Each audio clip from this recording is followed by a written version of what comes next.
Welcome to என்னுடைய சமையல்.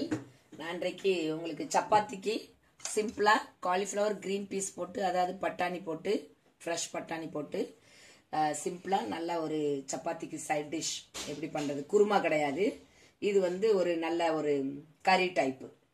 அது எப்படி செய்யறது, அதுக்கு என்னென்ன தேவை அப்படிங்கிறத பார்ப்போம். காலிஃப்ளவர் இந்த மாதிரி பூவா கட் பண்ணி வச்சுக்கோங்க. இதை விட சின்னதாக இருந்தாலும் ஓகே. இது நான் பட்டாணி ஃப்ரெஷ்குள்ளது, ஆனால் நான் ஃப்ரீசரில் வச்சுருந்தது, அது ஒரு கப் எடுத்துருக்கிறேன். வெங்காயம், ஒரு பெரிய வெங்காயம் 2 வெங்காயம் எடுத்துருக்கிறேன். தக்காளி இப்படி அரைச்சி வச்சுக்கோங்க, அப்படி இல்லைனாலும் சாப் பண்ணி வச்சாலும் ஓகே தான். தேவையான அளவு எண்ணெய், இஞ்சி பூண்டு, இஞ்சி கம்மியாகவும் பூண்டு கொஞ்சம் அதை விடையும் அதிகமாக, 10 பல்லு பூண்டு, 1 இன்ச்சு அளவு இஞ்சி. என்றைக்குமே இஞ்சி கம்மியாக இருக்கணும் இதுக்கு, இல்லாட்டி அது நல்லா இருக்காது, டேஸ்ட் ரொம்ப ஷார்ப்பாக இருக்கும். சீரகம், தேவையான அளவு உப்பு, கரம் மசாலா, கொத்தமல்லி, 2 கிரீன் சில்லி, மஞ்சள் தூள், கொஞ்சோண்டு காயம், கொத்தமல்லி பவுடர், நமக்கு சில்லி பவுடர். இது என்னோடது காரம் கம்மியாக இருக்கும், கலர் இருக்கும், நல்ல திக்காலாக்குள்ளது.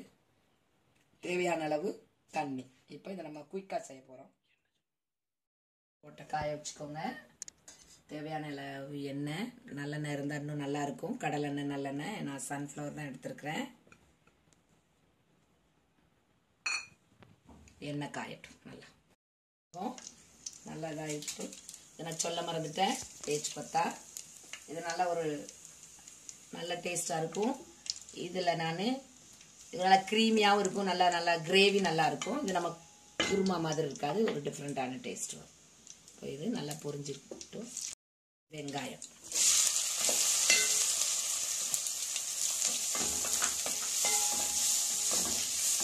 நல்லா வதக்கிக்கிடட்டும். உப்பு போடனா போட்டு வதக்கிக்கோங்க. நான் உப்பு போட போறேன்.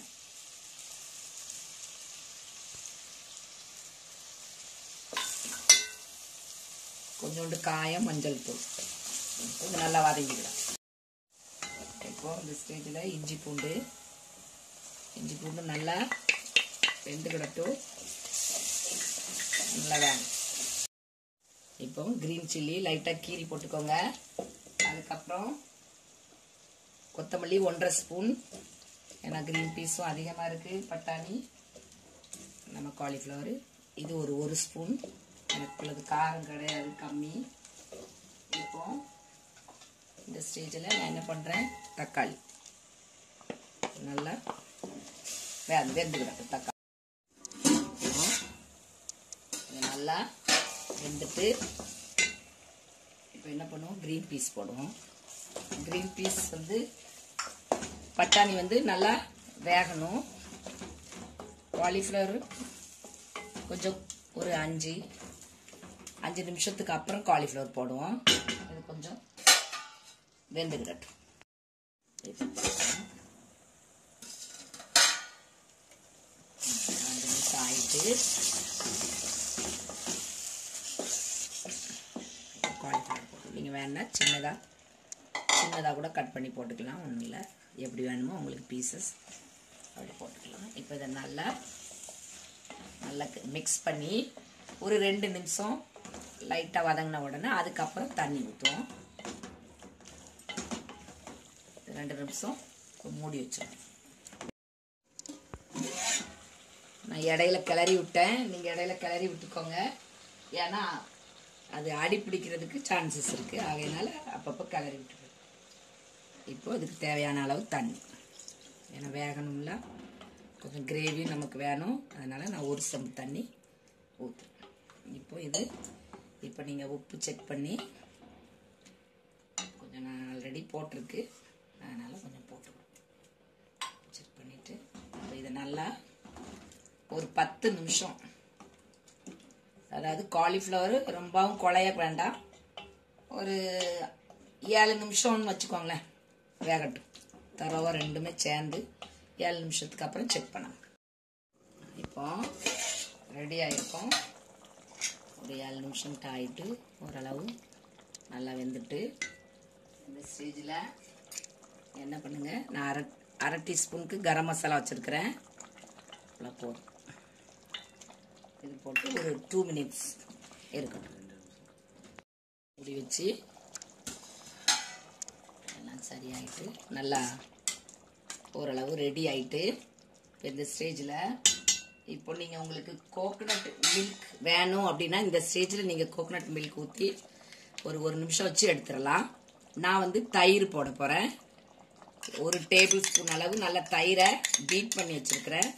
இந்த மாதிரி தயிர் போட்டால் ஒரு டிஃப்ரெண்டான நல்ல ஒரு டேஸ்ட் கிடைக்கும். உங்களுக்கு கோகனட் மில்க் வேணும்னா கோகனட் மில்க் ஊற்றிக்கோங்க. தயிர் பிடிக்கும் அப்படின்னா தயிர் ஊற்றிக்கலாம். இப்போ இது ஸ்லோ ஃபயரில் ஒரு 1/2 நிமிஷம் இருக்கட்டும்.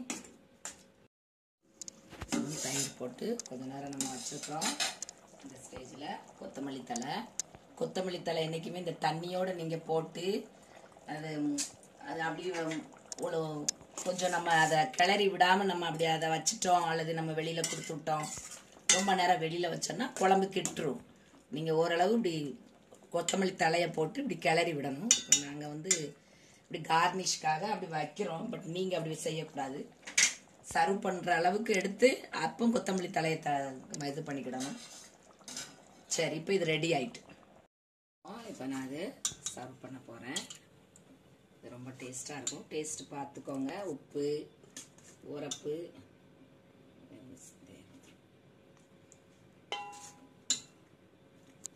தேங்காய் பால் ஊற்றனா தேங்காய் பால் ஊற்றிக்கோங்க, ஒன்றும் பிரச்சனை இல்லை. மைல்டாக தேவை. க்ரீம் போடனா கூட நீங்கள் க்ரீம் போட்டுக்கிடலாம். நான் போட்டு தயிருக்கு பதிலாக தயிர் போட்டால் அது ஒரு டிஃப்ரெண்ட்டான டேஸ்ட், நல்ல ஒரு டேஸ்ட் கிடைக்கும். எப்படி போடணுமோ எப்படி செய்யணுமோ செய்துக்கிடலாம்.